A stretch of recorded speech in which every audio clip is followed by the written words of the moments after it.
Hi hello வணக்கம் நண்பர்களே. சீமான் மீது அவதூறு பரப்பி வருவதாக நடிகை விஜயலட்சுமி மீது நாம் தமிழர் கட்சியினர் போலீசில் புகார் அளித்துள்ளனர்.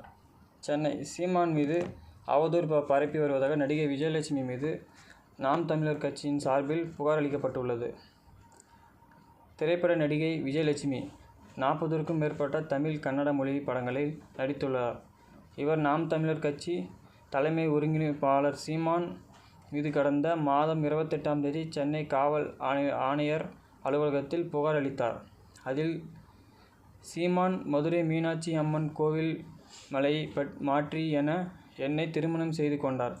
நாங்கள் கணவன் மனைவியாக வாழ்ந்தோம். இதை வெளியே சொல்ல வேண்டாம் என அவர் கேட்டுக்கொண்டார். நான் யாரிடமும் சொல்லவில்லை.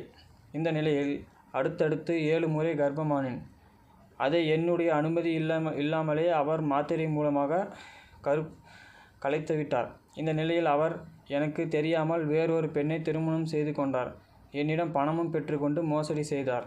இது தொடர்பாக அவர் மீது வல்சரவாக்கம் காவல் நிலையத்தில் நான் அளித்த புகார் தொடர்பாக சீமான் மீது 2011ஆம் வழக்கு பதியப்பட்டது. அந்த வழக்கு தற்போது நிலுவையில் உள்ளது. எனவே சீமான் மீதும் அவர் சார்பில் மிரட்டல் விடுக்கும் சீமான் கட்சியைச் சேர்ந்த மதுரை செல்வம் மீதும் நடவடிக்கை எடுக்க வேண்டும் என புகாரில் தெரிவித்துள்ளது. இது குறித்து வல்சரவாக்கம் போலீசார் விசாரணை நடத்தி வந்தனர். இந்த நிலையில் விஜயலட்சுமி திடீரென தனது புகாரை திரும்ப பெற்றுக்கொண்டு பெங்களூர் சென்றுவிட்டார். இதையடுத்து சீமான் வல்சரவாக்கம் காவல் நிலையத்தில் ஆஜராகி விளக்கம் அளித்தார். இந்த நிலையில் அண்மையில் வீடியோ ஒன்றை வெளியிட்ட விஜயலட்சுமி, என்னை பற்றி சீமான் அவதூறு பரப்பி வருகிறார். இதனால் நான் தற்கொலை செய்து கொள்ளப் போகிறேன் என்று சாவுக்கு சீமான் தான் காரணம் என அந்த வீடியோவில் தெரிவித்திருந்தார். இந்த நிலையில் நாம் தமிழர் கட்சியின் தலைமை நிலை செயலாளர் செந்தில்குமார் வல்சரவாக்கம் காவல் நிலையத்தில் நடிகை விஜயலட்சுமி மீது புகார் ஒன்றை அளித்தார்.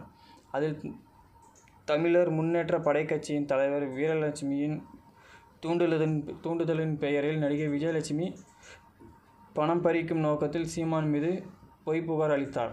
அவரது திட்டம் நிறைவேறாது என அளித்து அப்புகாரை திரும்ப பெற்று கொண்டார். சென்னை உயர்நீதிமன்றத்தில் இது தொடர்பான வழக்கு நிலுவையில் உள்ளது. இந்த நிலையில் நடிகை விஜயலட்சுமி மீண்டும் பணம் பறிக்கும் நோக்கத்தில் சீமான் மீது அவதூறு பரப்பி வந்ததால் தனது தற்கொலை முயற்சிக்கு சீமான் தான் காரணம் என வீடியோ ஒன்றை வெளியிட்டார். எனவே சீமான் மீது தொடர்ந்து அவதூறு பரப்பி வரும் விஜயலட்சுமி மீதும் நடவடிக்கை எடுக்க வேண்டும் என புகாரில் தெரிவிக்கப்பட்டது. ஓகே ஃப்ரெண்ட்ஸ், இந்த நியூஸ் பிடிச்சிருந்தா லைக் பண்ணுங்கள், ஷேர் பண்ணுங்கள், மறக்காமல் நம்ம சேனலை சப்ஸ்கிரைப் பண்ணுங்கள், பெல் ஐக்கானை கிளிக் பண்ணுங்கள்.